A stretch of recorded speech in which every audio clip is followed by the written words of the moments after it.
جی السلام علیکم، کیسے آپ سب خیریت سے ہیں؟ تو آج ہم آصف نامہ کی تیسری قسط سٹارٹ کرنے جا رہے ہیں۔ یہ قسط ایک ہمیشہ جب بھی ہم کبھی کوئی بات کر رہے ہوتے ہیں، کیونکہ میرے اس کا پروگرام کا مقصد ہی صرف کیا ہے کہ سوسائٹی میں اچھی چیزوں کو اپلفٹ کرنا اور سوشل ایونز کو ڈاؤن ورڈ کرنا، ان کو ختم کرنا، معاشرے میں بہتری تلاش کرنا۔ پاکستان اپنے 75 سال مکمل کر چکا ہے۔ ان 75 سالوں میں بہت سارے حکمران آئے، قائد اعظم سے لے کر شہباز شریف تک۔ تو ان دور اقتداروں میں بہت سارے اچھے کام بھی پاکستان میں ہوئے اور بہت سارے سانحے بھی ہوئے، مگر ہمیشہ اچھائی کو اوپر اٹھانا چاہیے۔ آج بھی بالکل اسی طرح جیسے کہ پچھلا 2018 سے لے کر 2022 تک جو عمران خان کا دور گزرا، میں سمجھتا ہوں پچھلے کسی بھی ادوار میں ایک بڑا اپریشیبل سٹیپ جو مجھے دیکھنے کو ملا ہے، جس کی جتنی تعریف کی جائے کم ہے۔ دیکھیں، سیاسی وابستگیاں سب کی آپ کی ہو سکتی ہیں، اس میں سب کے اختلافات ہو سکتے ہیں، مگر جب بھی کوئی ایک اچھائی کی بات ہوگی تو ہمیشہ اس کو اپریشیٹ کرنا بنتا ہے اور وہ ڈیزرو کرتا ہے۔ اب وہ بات کس طرف کرنے جا رہا ہوں، تو اس سے پہلے میں ایک چیز سمجھا دوں کہ آخر انسان کو اس دنیا میں بھیجنے کا مقصد کیا تھا۔ انسان کا مقصد اس دنیا میں آنے کا کبھی یہ بھی نہیں تھا کہ آپ نے صرف دنیاوی تعلیم حاصل کرنی ہے اور پیسہ کمانا ہے، بچے پیدا کرنے اور مر جانا ہے۔ Not at all. ہمارا مقصد تھا، اللہ نے یہاں کیوں بھیجا؟ نیکیوں کے لیے، اچھائیوں کے لیے فرشتے بہت زیادہ۔ تو انسانوں کو پیدا کرنے کا ایک مقصد تھا انسانوں سے بھلائی، دوسرا مقصد تھا اللہ کے احکامات کی پابندی۔ اب جب انسانوں کو بھلائی کس کے ذریعے دی گئی، بھلائی کا راستہ کس نے دکھایا؟ حضرت محمد صلی اللہ علیہ وسلم نے۔ اور حضرت محمد صلی اللہ علیہ وسلم کا جتنا بھی نظام تھا، وہ نظام کس کے تحت تھا؟ قرآن کے۔ اور پہلے ادوار میں قرآن کس لیے پڑھا جاتا تھا، کس لیے تھا، یا قرآن کا اصل حقیقی مقصد کیا ہے وہ؟ اور پھر جو آج کل ہم نے قرآن کا مطلب لے لیا ہے، یا قرآن ہم کس مقاصد کے لیے پڑھ رہے ہیں، تو یہ بڑا ڈفرینٹ ہے، ٹوٹلی ٹو ڈائیورٹڈ پاس۔ ان سٹارٹ میں کس لیے تھا؟ دیکھیں، قرآن میں خود بارہا بہت ساری جگہوں پہ اگر بالکل قرآن کے دوسرے صفحے پر جائیں جہاں، تو دوسرے صفحے کی پہلی آیت کیا ہے؟ الف لام میم ذالک الکتاب لا ھدی للمتقین۔ یعنی کہ یہ کتاب ہدایت ہے کن کے لیے؟ متقین کے لیے۔ متقی کون ہے؟ جو اللہ کے احکامات مان رہے ہیں۔ پھر ایک جگہ پر اللہ پاک اسی بات کو لے کے کہتا ہے ھدی للناس، یعنی کہ لوگوں کے لیے ہدایت ہے۔ اب کیا اس کتاب سے لوگ ہدایت سیکھ رہے ہیں، یا صرف اسے قرآن خوانیوں، کلوں اور ایسی تقاریب میں صرف قرأت کرنے تک اسے باقی رکھ دیا گیا؟ جبکہ واضح لکھا ہے، کتاب المبین، واضح کتاب ہے، ھدی للمتقین، ھدی للناس، لوگوں کے لیے ہدایت ہے۔ بتائیں ہم نے قرآن سے کتنی ہدایت لی ہے، اور ہمیں آج تک قرآن کا مطلب ہی نہیں سمجھ آیا۔ ہم بیٹی کی شادی کرتے ہیں، اس کے سر پر رکھ دیتے ہیں، کسی کے پاس صلح کے لیے لے جاتے ہیں، قرآن لے جاتے ہیں۔ بھائی قرآن ان چیزوں کے لیے نہیں ہے۔ آپ نے یہ کیا اپنے پیرامیٹرز بنا لیے قرآن مجید کے متعلق؟ قرآن مجید بالکل ایک ڈفرینٹ سٹائل۔ اس کتاب کے نازل ہونے کا مقصد کیا تھا اور ہم کن مقاصد کے لیے استعمال کر رہے ہیں، یہ بالکل دو الگ چیزیں ہیں۔ ہم نے پتہ نہیں، بس وہ کہتے ہیں کہ ہم نے صرف دل میں عزت رکھ لی ہے، لیکن اعمال ہمارے نہیں ہیں۔ ہم Quran is a complete code of life. آپ کو پوری زندگی کے ہر معاملات کے متعلق آپ کا کوئی بھی مسئلہ ہے وہ موجود ہے۔ آپ کی دنیا میں جتنی ترقی ہو رہی ہے، جتنی بھی یہ ویسٹرن ترقی کر رہے ہیں، یہ آپ کے قرآن سے کر رہے ہیں، کیونکہ وہ اس پر تحقیقات کر رہے ہیں، وہ ریسرچ کر رہے ہیں، وہ احادیث پر ریسرچ کر رہے ہیں، وہ ہمارے اکابرین کو، صحابہ کرام کو، انبیاء کرام کو پڑھ رہے ہیں اور اس پر ریسرچ کر رہے ہیں۔ اور ہم کیا کر رہے ہیں؟ اس میں بڑی خوبصورت سی بات ہے کہ جب دنیا ترقی کر رہی تھی، جب دنیا انوینشنز کر رہی تھی، تب ہمارے ملا کرام بغداد میں بیٹھ کر یہ فیصلہ کر رہے تھے کہ آیا کہ کوا حلال ہے کہ حرام، آیا کہ گھوڑا حلال ہے یا حرام۔ بھائی آپ کوا کھائیں یا گھوڑا کھائیں، ڈز ناٹ میٹر۔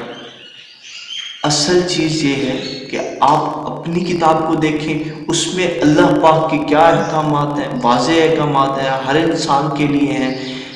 دنیا غیر مسلم ہماری کتابوں کو سچا مان کر وہ اس پر تحقیقوں پر لگے ہوئے ہیں، وہ اس پر نام کما رہے ہیں، لیکن ہم کیا کر رہے ہیں؟ ہم ذلت، رسوائی اور تنزلی کے راستے پر ہیں۔ کیوں؟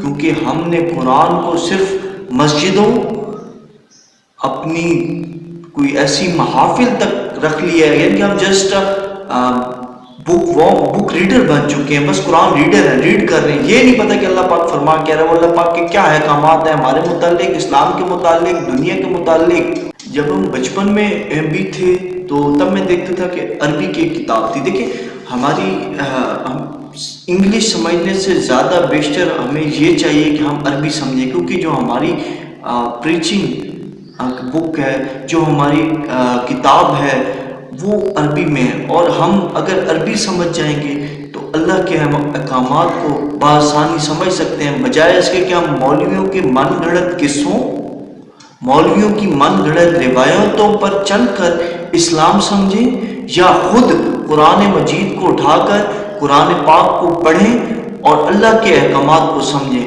لیکن افسوس، ہم نے اچھی انگریزی بول لیتے ہیں، ہم بہت اچھی اردو بول لیتے ہیں، لیکن افسوس ہم عربی نہیں جانتے، جبکہ عربی کا جاننا ہمیں سب سے زیادہ ضروری ہے۔ اگر ہم عربی جان لیں گے تو قرآن پڑھنے میں آسانی ہوگی اور اللہ کے احکامات کو سمجھنے میں ہمیں بہت زیادہ آسانی ہوگی۔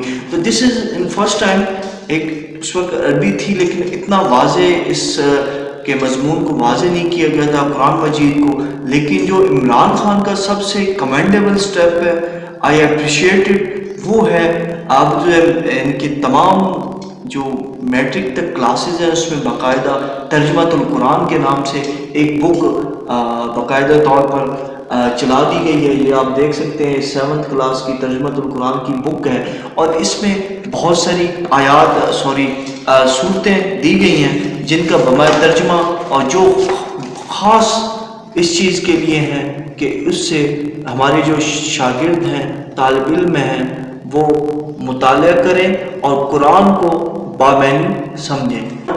یہ اتنی جامع اور اتنی خوبصورت کتاب ہے کہ جس کی میں کوئی تعریف نہیں کر سکا۔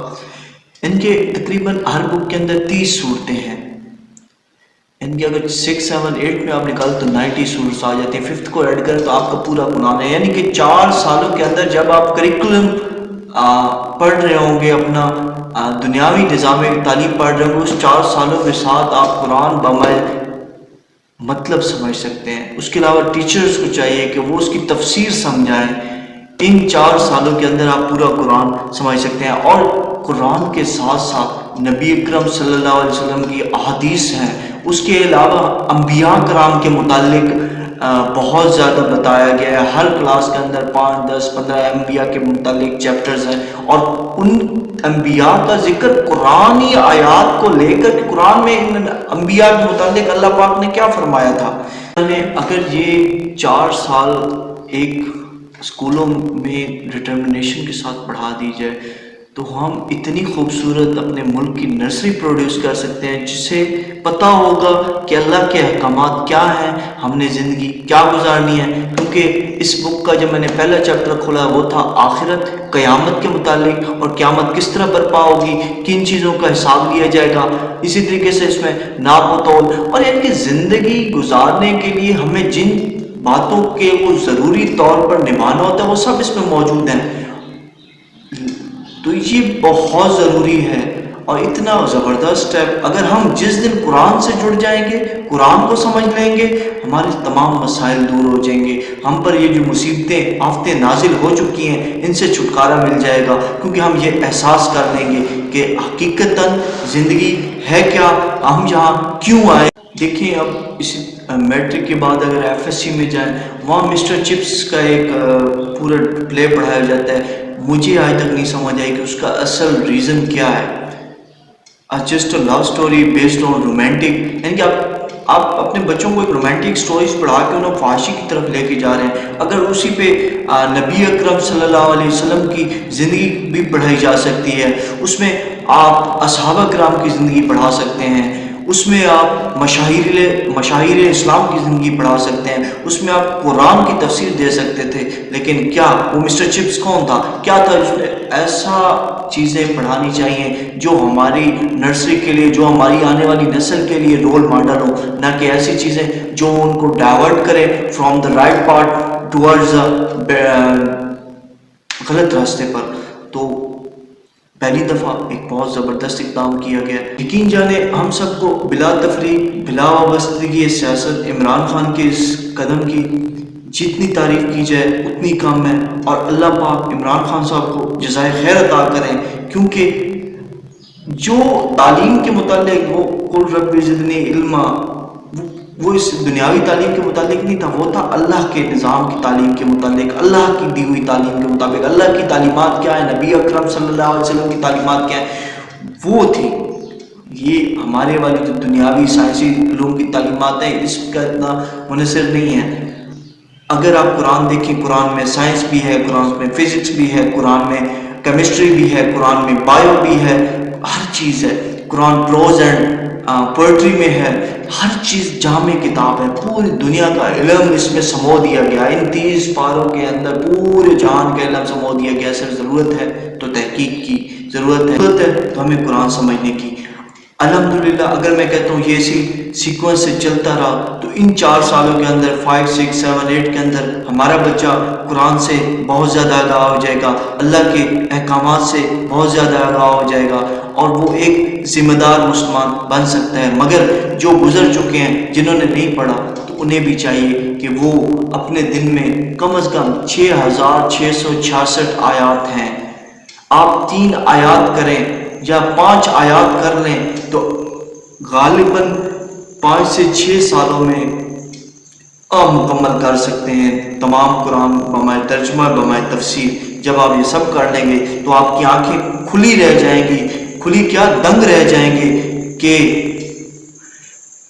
یہ جو ہمارے مولا نے ہمارے ساتھ کھلواڑ کی ہے، بہت ظلم کیا ہے۔ آپ جان کے آپ کا دماغ دنگ رہ جائے گا اللہ کی تعلیمات کیا تھی اور ہمیں کیا پڑھائی گئی، کیا بتلائی گئی۔ تو خدا را قرآن کو پڑھیں، قرآن کو سمجھیں، اللہ کیا کہہ رہا ہے، یہ اہم ہے۔ کیونکہ جب بھی آپ کسی بھی مذہبی ڈیبیٹ میں آتے ہیں تو ہمیشہ 2 چیزوں کو فوکس کیا کریں کہ کسی بھی بات پر اگر آپ کا کوئی مباحثہ ہے تو اس تکرار میں یہ دیکھیں اللہ کیا کہہ رہا ہے، پھر اس کا نبی کیا کہہ رہا ہے۔ اگر کوئی بات ان 2 چیزوں سے ٹکرا جائے، ان سے منفی کر جائے، تو یقین جانے وہ جھوٹی ہے، چاہے پھر وہ کتنے بڑے معتبر عالم کہہ رہا ہو یا کوئی بھی کہہ رہا ہو، بالکل جھوٹ ہوگا، کیونکہ قرآن ہی سچ ہے، حدیث ہی سچ ہے، اس کے علاوہ کچھ بھی سچ نہیں ہے۔ کسی کی بھی لکھی ہوئی کتاب، کسی کے بھی لکھا ہوا معتبر کلام وہ سچ نہیں ہے، سچ ہے صرف قرآن کریم اور احادیث مبارکہ۔ اس کے علاوہ کسی پر یقین نہ رکھیں، اپنے اسلام کو صحیح کریں، اپنے گھر والوں کے اسلام کو صحیح کریں، اور